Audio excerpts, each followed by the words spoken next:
Hey, what's up, guys? This is Christian from the Night Section, and today I wanted to have a chat. So, DJ Khaled and Drake not too long ago dropped the song Popstar, which is the very theme of this video. I actually thought it'd be a good idea to have a chat with you guys about a particular pop star that's been making the headlines crazy, especially in the last 2 months. The single WAP hit, or rather splashed everyone, young and old, and uninterested. It didn't matter. We've all heard the song. But the conversation today is not about hits or numbers or even the actual content of the music, but rather how we as fans may confuse pop stars for rappers. But before we even get into it, please be sure to subscribe. Don't hesitate to comment and engage about anything you like throughout the video. As well, please leave a like. It really does help, and hit the bell notification if you do want to see more. So from 2017 to 2019, pre-COVID, Cardi B seemed like the biggest rapper in the world, hitting megastar levels similar to the likes of the Ariana Grandes and Taylor Swifts.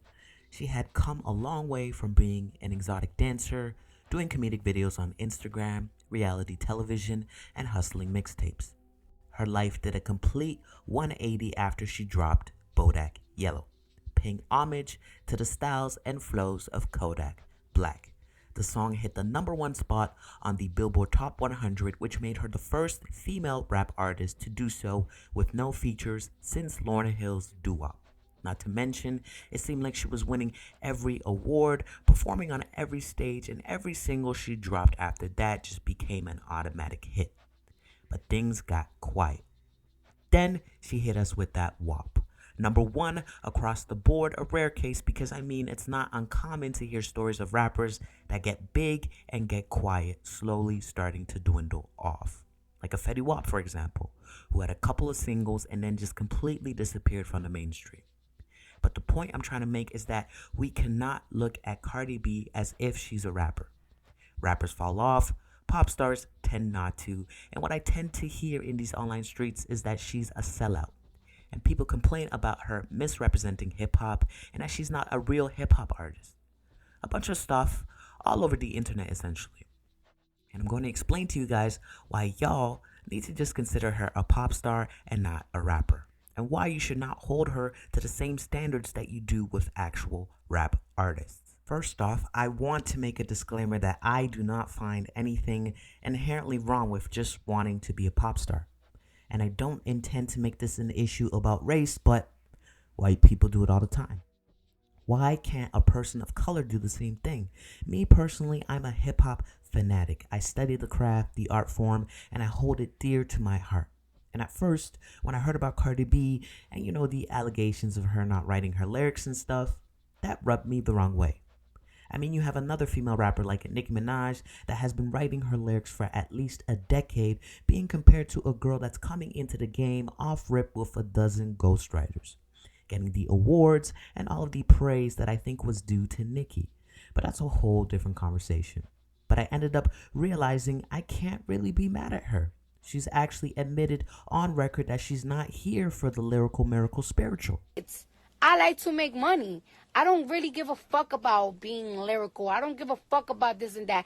If that shit don't work for me, I don't care. I like to make shit that's gonna make me fucking money. I like to make shit that's gonna climb me on the charts. Like, that's what I want. I want to be up top of the charts. I want to make money. As she just told us, she's only here for the bands. And I understand the frustration when it comes to music lovers, but we need to understand the reality of the game. Being a mainstream rapper is like any other job, in the sense that a lot of people are there just to clock in and clock out. With any job, there's going to be people who love the job and genuinely want to do it well, while others are there for just a check. And if we're being real, Cardi B is not the only one doing this. Nor was she the first, nor will she be the last. And I don't think this is a generational thing either. I think from the beginnings of hip hop, people have used it as a means to get notoriety, fame, and money. And I think I actually respect Cardi B just for the sole fact that she's keeping it $150. As you all know, the trap genre has just exploded in the past decade. Even pop stars are using heavy 808 drums because they understand that rap or hip hop or trap is what's popping right now.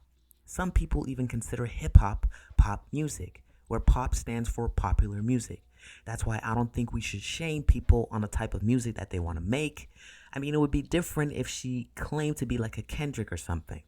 That's why I understand the anger or rage towards a Drake, for example, when it came out that he was quote unquote co-writing or having an alleged ghostwriter by the name of Quentin Miller. It's because he made it seem, for the most part, that he really is here for the hip hop culture.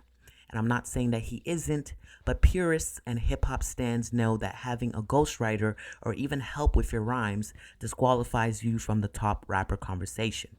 And if we're being honest here, he was a top contender. I think people would not have been as upset with Drake if he came out the gate and said that he does co-write and sometimes does use reference tracks.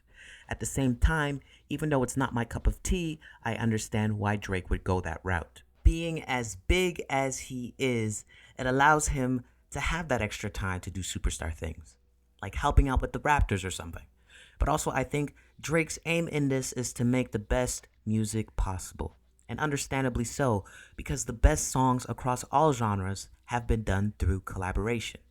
Hip hop, though, and I think it's due to its history, was built on the idea of integrity. So it does matter. And I think it still does today. We just shouldn't be mad when people don't hold the same values as us, just like anything else in this life. So calling Cardi B fake hip hop and not a real hip hop artist isn't necessarily false. I just think it's a waste of our time and energy. We're huffing and puffing, giving people like Cardi more leverage, more clicks, more listens, instead of expending that energy towards what we do consider real hip hop. Then we complain in the same breath that only this quote unquote popcorn music is getting attention. Yes, it is. But where is the attention coming from? It's coming from us as consumers. It's time for us to actively make a decision on who we want to support. So if you're really about that hip hop, support artists that are really about that hip hop. Night section out.